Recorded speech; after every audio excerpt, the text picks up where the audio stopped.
Morning, we will call the DRC meeting to order February 19th. We will start with roll call.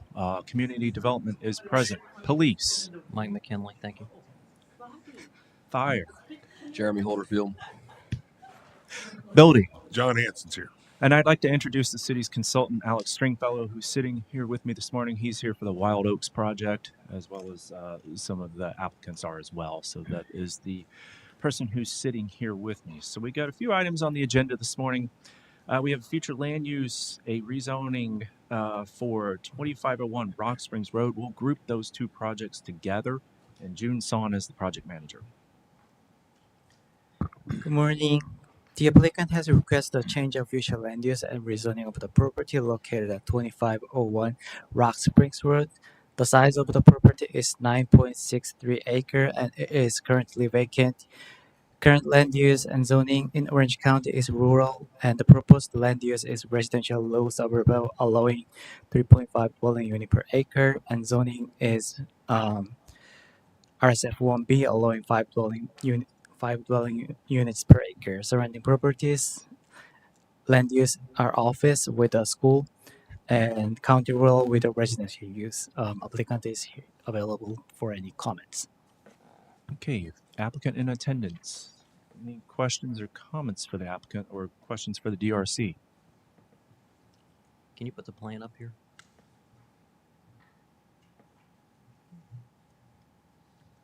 The survey was the plan, Mike, or Chief, I'm sorry. Yeah, so that's it. It's off of Rock Springs Road across the street from Rock Springs Elementary. So they don't have a plan developed yet. And they're asking for higher density than is currently zoned. In the county, yeah. They're petitioning to annex, and then they want to come in and ask for higher density. How's their density consistent with the density of the other two subdivisions that have recently been built across the street? I would let the In the applicant city. answer those questions.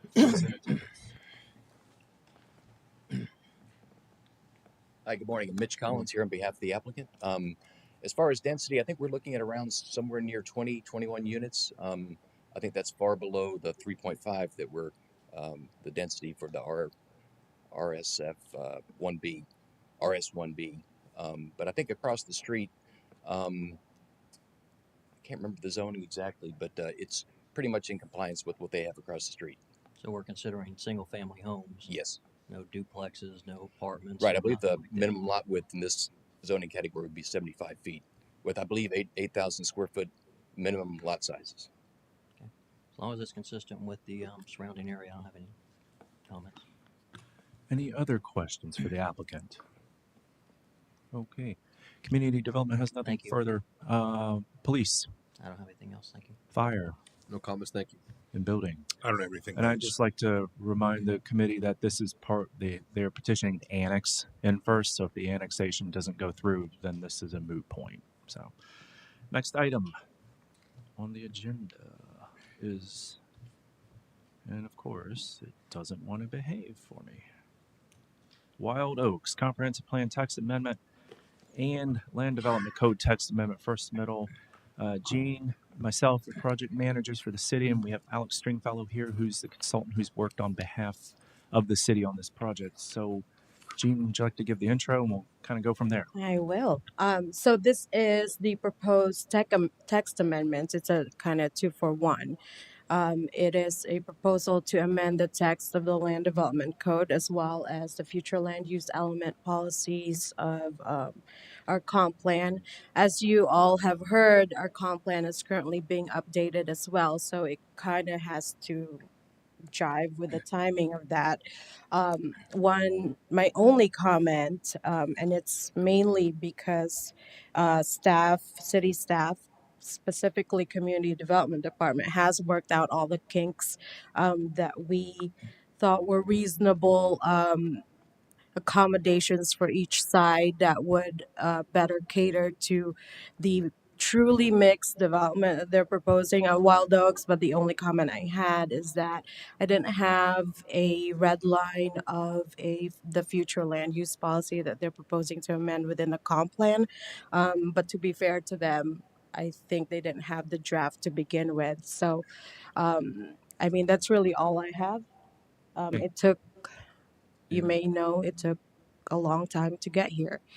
So what essentially has happened is that I think Wild Oaks, for their part, has tried to meet standards of what we currently know as the Kelly Park Interchange form-based code. However, we find that a lot of it needed to be tweaked and amended to really accommodate truly a town center development, mainly because they have all one, two, three, seven, I think, no, six overlay districts that include town center, village center, neighborhood, and all that stuff. So I think that we've worked well together and have come up with a good amendment to the land development code. And what you have as a result is a proposal for a town center overlay for Wild Oaks. So they get their own overlay district, essentially, is what it comes Yeah, and down to. kind of the dovetail on what Gene was talking about as well. I don't think that the form-based code contemplated one project spanning multiple character zones. I think it only contemplated projects within each character zone. I know, Chief, you were on the DRC when the med tech went through and the form-based code, and that's kind of the same idea here, where they're creating their own district for that. So that's kind of the framework that's being followed. And Alex, you can, if you want to shed some light as well on what we've talked about and worked with the applicant on. And then I know the applicant's got a presentation they'd like to go through also. Yeah, all that's correct. And then we were brought on board. We have written several form-based codes, kind of citywide form-based codes. Most recently adopted in Crystal River into December. Previous to that, in City of Groveland, and did some work prior in Orange County over in the iDrive district. So we were brought on board to evaluate the proposed changes to the form-based code to make sure they met kind of the general standards of form-based codes. So we feel it does do that. So we were looking for connectivity, mix of uses, walkability to open spaces, those types of things. And again, the applicant spans multiple character zones. So development doesn't happen in a hard line or a square in these types of communities. So they wanted to create an overlay that allowed some design flexibility for, they have a tree save area that they'll talk about that they kind of wanted to place centered in the neighborhood. They have a main street. They have a lot of these types of uses organized across the property, but it could get complicated when you just have these hardline character zones dividing up the property multiple ways. So that's how we evaluated it. It falls within, there's a 1 mile radius that was drawn in the comp plan. You can see that circle here on the map. The entire property pretty much falls within that, and that's really intended to designate where density, intensity, and those kind of urban centers happen. So we feel from that perspective it's well located, adjacent to the interchange. It has the opportunity to serve a larger commercial component for the surrounding community that's developing as it is, as you've seen out there with a lot of single family and so forth. So that's kind of our perspective, and I'm happy to field questions as well, but I think the applicant has a good presentation to give you an overview of their proposal. So why don't we go forward with the applicant's presentation, and afterwards we could open the floor to questions if that works for everybody on the committee. All right.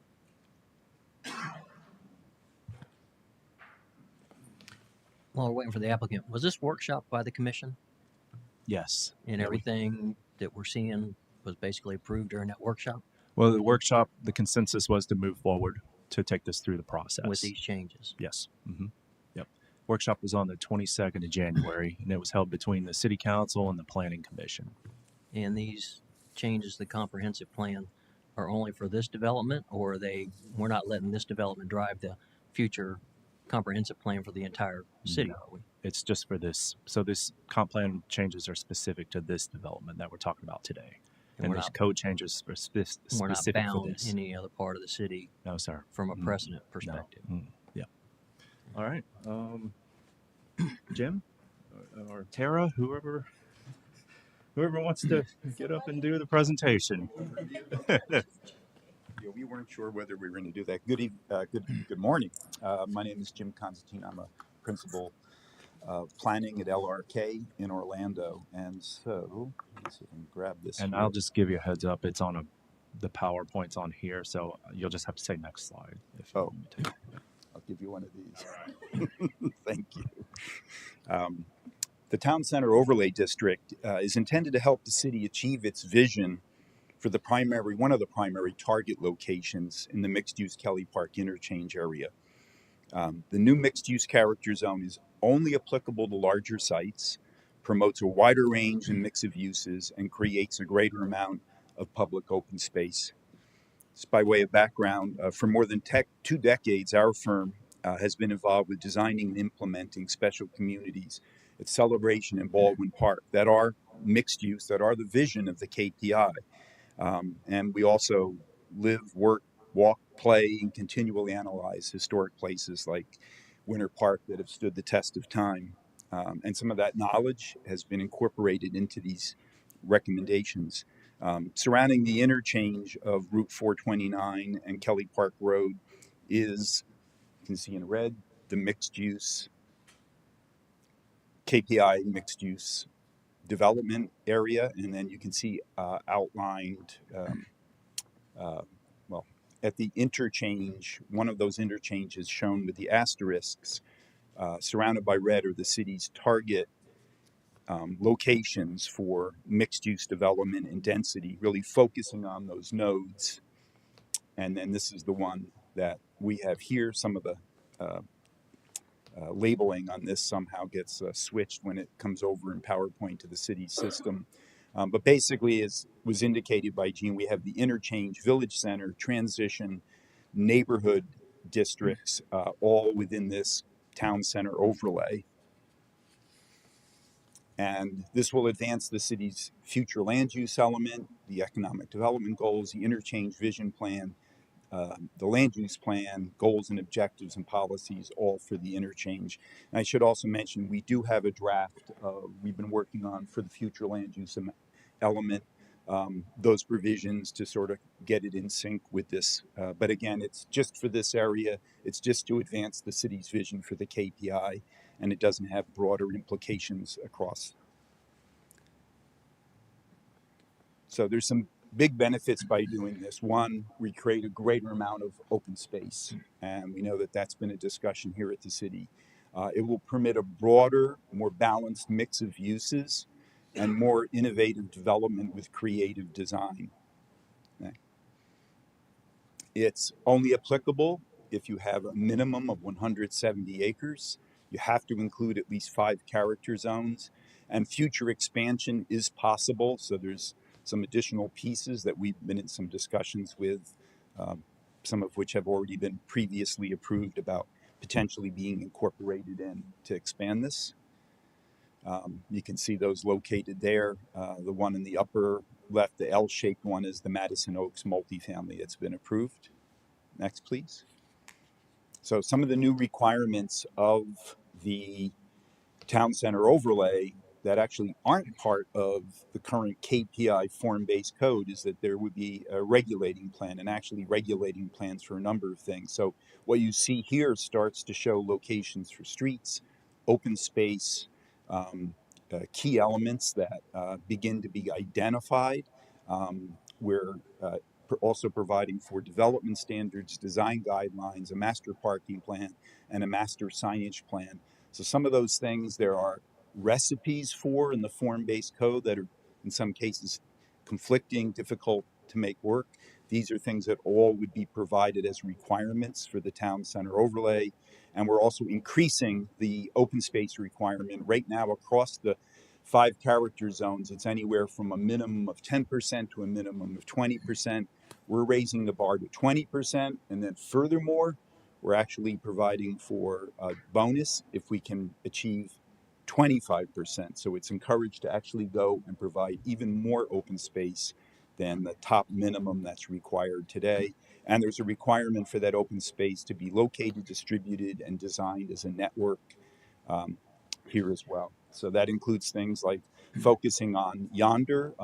And again, this is not in the KPI form-based code today, but we've begun to, with the overlay, sort of identify and lock in that yonder, this great stand of heritage live oaks, would be preserved as a key open space element. Next, please. So that we can keep these great heritage trees and really try to focus part of our neighborhoods in that area on this great preserve of open space. In the center of our community, Wild Green is a large central park that will be a key public open space. And again, it's identified here in this regulating plan that becomes part of the code, so that you know that will be this large central park center there.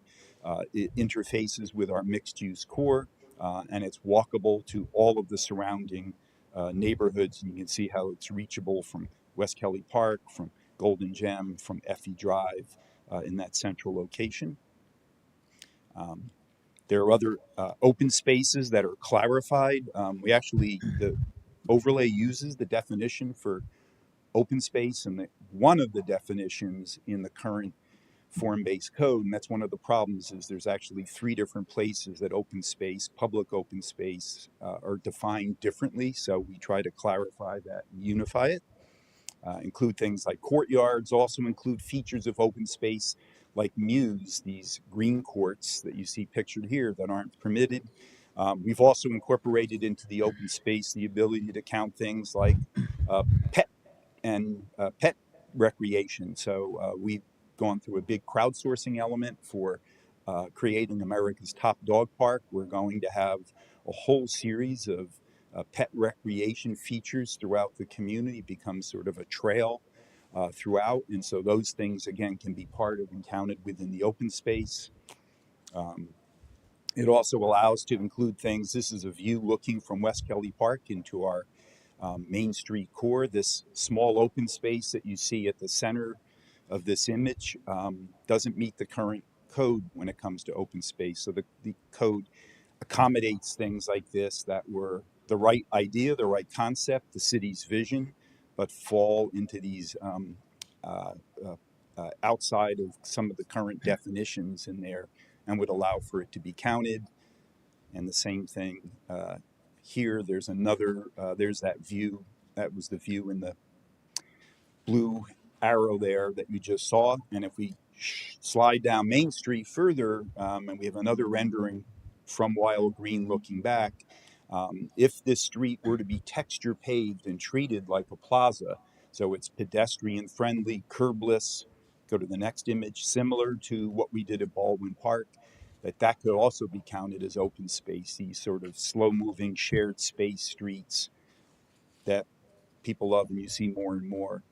And within the street regulating plan as well, it identifies that we can, do things like have festivals and public space. So we basically expand the entirety of the public space network that way. In terms of street types, there are just a couple of street types that you sort of have to have one size fits all in the current KPI form-based code. We've gone and detailed this to a much greater degree with a whole series of street types, including variations on different street types that you see identified there. Again, that diagram is in the code. There are sections like you see here. We worked a lot with Kimley Horn in terms of identifying ideal locations for utilities. You see that actually shown here. That's the level of detail that's not in the current KPI, and that's what we drilled to here within the town center overlay. The town center overlay also allows for things like curbside cafes that are not permitted in the current KPI code, so that you could create that sort of a streetscape. And then you see, again, some other examples of the different street sections and how they relate to the regulating plan. So they start to become sections that are not general, let's see how we apply it in the current KPI code. They're actually very specific to the regulating plan. So that's the street section below for that entry green right there. And for instance, here, again, learning from places like Baldwin Park, how we might interface where the street section runs along the side of the wild green, the large green space. So as I mentioned earlier, there are regulating plans, development standards, design guidelines, a master parking plan, and a master signage plan that would all be required to be submitted as part of this. And the big community benefits. You'll get this innovative development that you're looking for with your vision, with creative design. There'll be a broader, more balanced mix of uses. And then last, there'll be a greater amount of parks and open spaces designed as an integrated network. So that's our overview that we presented to the joint meeting of P&Z and Commission a few weeks ago. Thank you. All right. Any questions for the Wild Oaks team? Baldwin Park is absolutely gorgeous. I think there are some lessons to be learned from Baldwin Park also, such as the narrow streets. We're not giving up by this change our requirement of larger parking spaces for on-street parking that we've done here over the last couple of years to ensure that the mirrors and doors aren't whacked off of these cars like they are in Baldwin Park. You can drive down Baldwin Park on the main arteries, and a good percentage of the cars are missing their side mirrors because the road's too narrow. I don't want to give up our road distances, our parking distances, and everything like that we've done over the last couple of years to ensure that the cars are sufficiently off the roadway. We're not giving that up here, are we?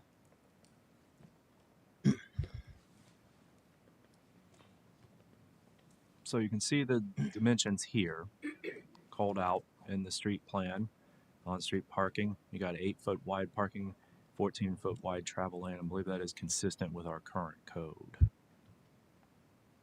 Okay. As long as we can get these cars off the road, because all that does is create more work for the police department as we move forward.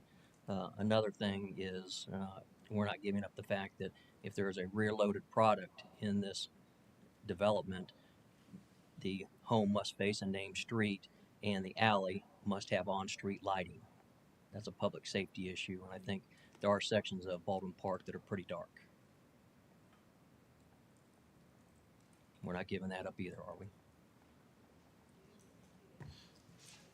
There is permission to do a muse. I don't believe the code is specific to the point that it I think allows that condition, but I think we're going to have to we give it did the change applicant. our code that they must face a named street for response times for police and fire, and that they must have the alleys with on-street lighting for public safety.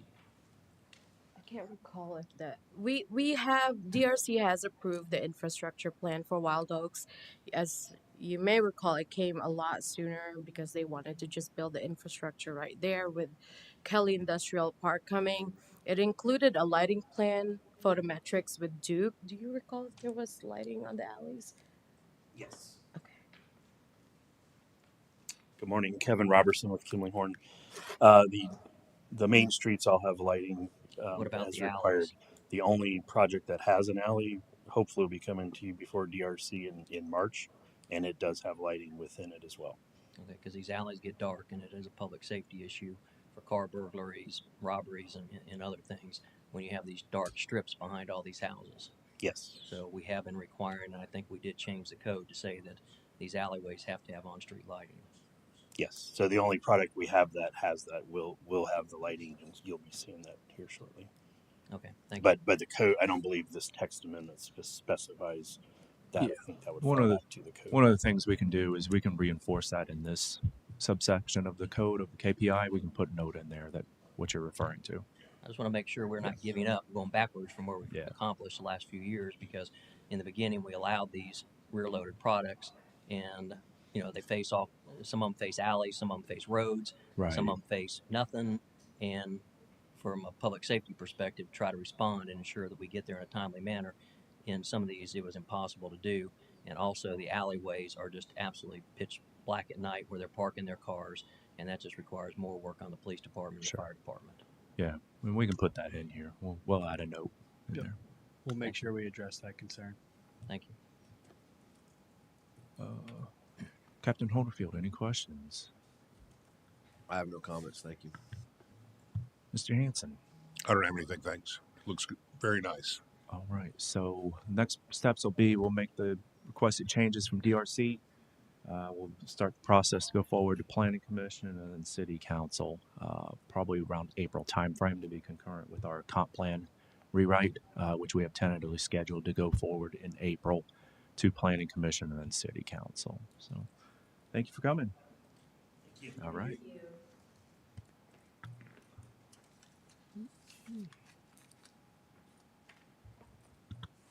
Next item is Invitation code, major development plan first submittal. Amir is the project manager. Good morning, everyone. This is a major development plan for 43 townhomes on Monroe Avenue, just north of Summerham Boulevard. And it's a total of 5.74 acres, 43 townhomes. Future land use is mixed use, so the density is 15 dwelling units per acre, and zoning is mixed use downtown. And the applicant is in attendance today for comments and questions. Yes, the applicant is in attendance, Ms. Fisher. Do you have any questions or comments for the DRC in regards to the comment letter you were given?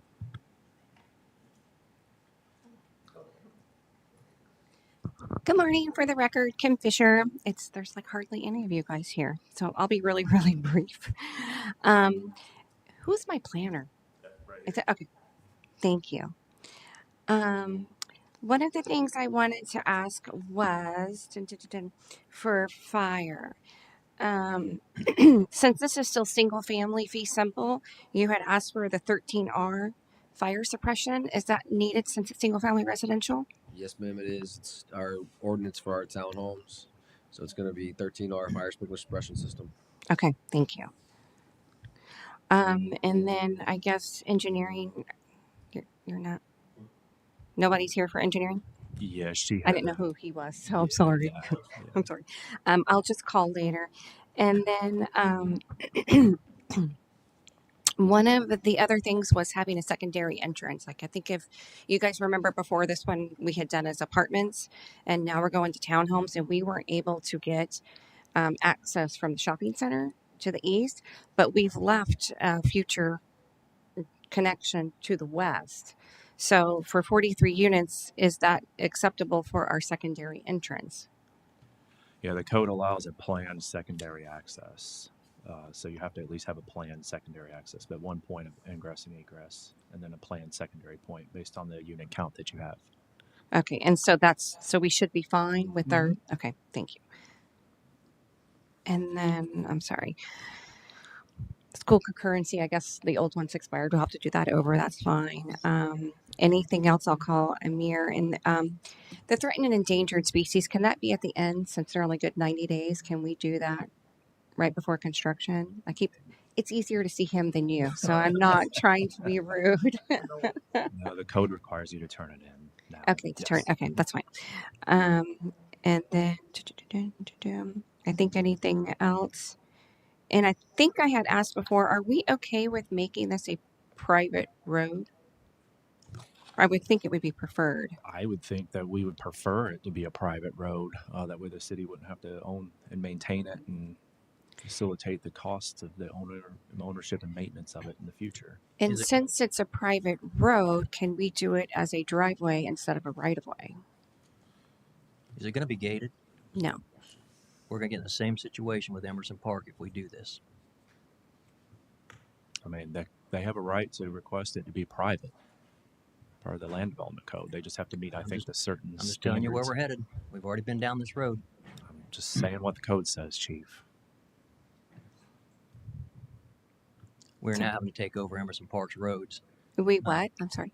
Emerson Park, we are now having to, they were private roads. We're now having to take over those roads because they can't afford to maintain them. They don't have an HOA? I don't know where Emerson Park is, but it's a long story. Different issue. It's really not germane to this. I got you. And okay, so anything else? Then I'll call you or call Diana. Okay, great. Thanks, guys. Is this a front-loaded or rear-loaded product? Are we allowed to do front-loaded? Has to be. That's what I thought. All right. So He asked, so I had to go for it, Gene. well, I can't tell from your plan, so I'm going to reiterate the same thing I said a few minutes ago. They must face a named street, and the alleyways must have on-street lighting. Right. Got you. Thank you. Thanks, guys. All right. Any other questions or comments? All right. Community development has nothing further. Police. Nothing. Fire. No comments, thank you. Building. I don't have anything, thanks. Okay. Thank you. We will look forward to the resubmittal. Bobby, I do have one other question. With the apartments, there was a large debate over the turn lanes going into this. Where we stand, where does it stand on the turn lane? Left turn lane going in off of Monroe.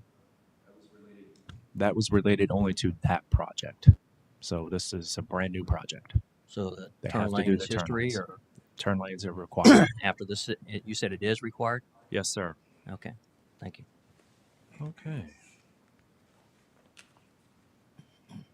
Next item is 1400 West Kelly Park Road subdivision construction site plan second submittal in June as the project manager. This is the second submittal of the CSP for detached single-family housing subdivision at 1400 West Kelly Park Road. The size of the property is about 5 acres with a maximum density of two dwelling units per acre. The maximum allowance number of the unit is 10 and the proposed to include 8 single-family houses. Open space requirements is 20% and proposed open space is 3%, which includes 75% of retention pond as well as public access easement with a path and trails. The applicant has addressed all planning comments from the first DRC meeting, so planning is no further question. However, applicant has not yet received comment from public services, and it will be addressed with the city engineer after the DRC meeting. The applicant is available for your comments. And the applicant is here. Do you have any questions or comments for the DRC? Or any questions or comments for the applicant from the DRC? Good morning, Jose Chavez, Storybook Development Services. I guess my only question would be our path forward. Right, we're waiting for engineering comments now for quite some time, and support from engineering on information we need for the city to finalize our design. But my client is really anxious.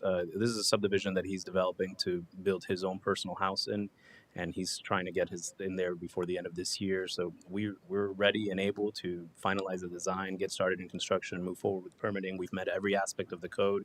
We just need a little support from the city and getting the information and engineering. And I think right now where we stand is we may get comments and we may have to resubmit and we may have to come back to the DRC. So if there's any relief in getting past that and being able to get approval from DRC, being able to at least start clearing the site, grading, and moving forward in the direction of actually getting into construction, that would be kind of the outcome that we would prefer.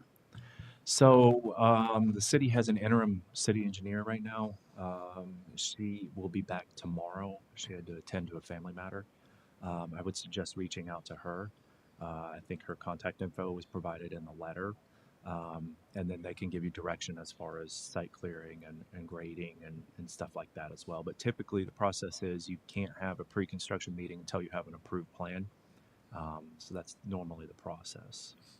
I understand. I have reached out. I think I reached out to Diana even before she took the role. So we've been very proactive in communicating with the city and trying to secure the information. We've been asking for this for over 4 months now. And so I understand that then there's a turnover, and that, and so like I'm conscious of that. And I think we've been, polite, patient, and professional on the matter, but we're kind of at a point of emergency now, So, I mean, I understand. That's the best I can do for you because that doesn't fall under the purview of community development. Understood. I will reach out to Diana tomorrow when she comes back. Okay. No further questions. I don't know All if right. you have any questions. Any questions for the applicant? All right. Community development has nothing further. Please. Nothing. Fire. No comments, thank you. Building. I don't have anything, thanks. All right. Thank you. And I believe that was the last item on the agenda. Any items for discussion? All right. We are adjourned.